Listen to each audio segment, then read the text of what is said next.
Salut à tous les gones, chers supporters de Nabil Fekir et de Anthony Lopez. Bienvenue pour pas un débrief, le débrief des incidents d'hier. Donc du coup, ce que je vais en penser. Et puis voilà, après on va se quitter là. Il n'y aura pas de top flop parce qu'il n'y a pas eu de match. Donc du coup, alors pour moi, il y a trois choses importantes qu'il faut retenir un peu de ces débordements. On va commencer par, on va commencer par quoi? On va commencer par le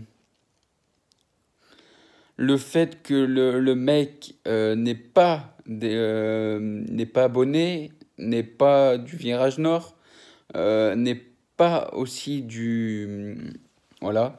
Bah, je pense qu'il a dû acheter les places ouvertes au public. Donc du coup, lui, il va prendre perpète, hein. Il va prendre interdiction de stade.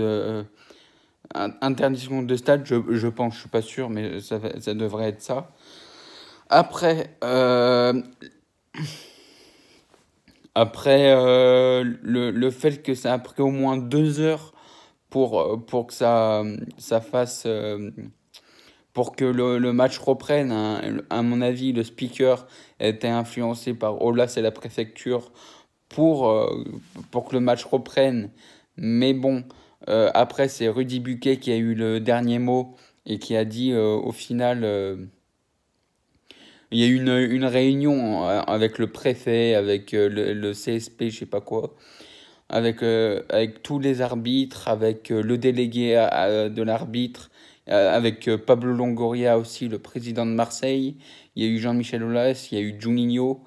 Euh, il y a eu un long moment où ils ont discuté, mais bon, il y a pas de débat parce que il fallait arrêter ce match-là parce que je pense que si on reprenait le match, je pense qu'il y aurait eu encore des débordements. Donc du coup, euh, alors les nouvelles du soir, là, on parle euh, les sanctions pour Lyon. Donc du coup, c'est un match. Le Groupama Stadium, il sera à huis clos à titre conservatoire. Donc du coup, on sera obligé de rester chez nous pour Lyon-Reims. Mais bon, c'est pas un match exceptionnel. Euh, donc du coup, voilà. Un match, où il faudra rester chez soi et ce sera à huis clos. En attendant le 8 décembre, où là, il y aura et merde, excusez-moi. Là, il y aura des sanctions plus sévères, je pense, surtout pour Lyon, mais pas pour Marseille. Marseille, je pense que ils ont rien à se reprocher parce que c'est eux les victimes et Lyon, c'est bien eux qui ont merdé. Donc du coup, je pense que le fait de retirer des points au classement, ça peut être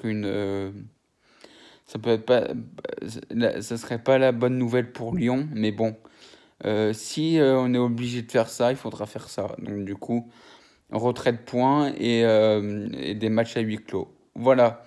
Salut à tous et surtout n'oubliez jamais, l'Olympique Lyonnais est une formidable raison d'être heureux et je vais juste parler un peu de la semaine prochaine parce que jeudi, il y aura un avant-match, je pense, pour Bondy-Lyon. Bondy-Lyon, je pense qu'il va faire, il va faire tourner, je pense, parce qu'on est déjà qualifié et que le match le plus important, je pense que la semaine prochaine, c'est le déplacement à Montpellier. À Montpellier, ouais, le dimanche à 17h. Donc du coup, le déplacement à Montpellier, ce sera capital, je pense, pour notre suite de championnat et pour savoir un peu un peu où on en est du côté de l'OL. Et après, j'aimerais bien un peu parler de la compo de Peter Bosz d'hier, même s'il n'y a pas eu le match. Pourquoi? Pourquoi, hein? Je sais pas s'il y a des supporters lyonnais qui me comprennent ou pas, mais pourquoi mettre Paqueta en attaque? Voilà, c'est tout.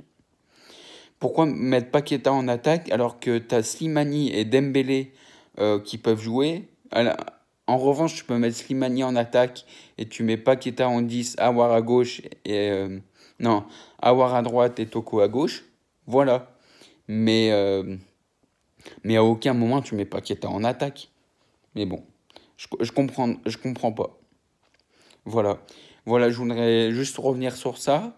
Et aussi sur le début de match, on a eu... bon, il n'y a eu que 5 minutes, mais on n'a pas touché le ballon aussi, hein. On n'a pas touché le ballon et ça serait vraiment dommage qu'on n'arrive pas à retenir les leçons du passé. Face à Rennes, on a eu du mal. On s'est fait, on a été pitoyable. Et là, contre Marseille, il n'y a pas eu de match, mais bon, on n'a pas touché le ballon pendant 5 minutes. Ça m'interroge, ça m'interroge. Voilà, voilà ce qui m'interrogeait un peu. Et puis la Ligue, je ne sais pas ce que vous foutez depuis le Nice, là. Vous foutez rien du tout, hein. Je sais pas ce que vous foutez à Paris, là-bas, mais bon. Il fallait prendre les sanctions bien avant, hein. Il fallait durcir le ton, je pense, bien avant. euh, Parce que à Nice, il y a eu les mêmes débordements. Ils auraient dû mettre le match, les matchs à huis clos, comme Lyon, à titre conservatoire, jusqu'au 8 décembre. Et après, tu prends les sanctions. Mais voilà. Je sais pas. Je sais pas. Mais bon, je pense que ça va continuer ce genre de conneries. Il faudra. Moi, la solution, c'est mettre des filets. Des filets sur les poteaux de corner. Poteaux de corner, ouais, mais même dans tous les virages où ça chante, où il y a le bordel, mettre des filets. Voilà. Comme ça, il n'y a pas de bordel. Mais voilà.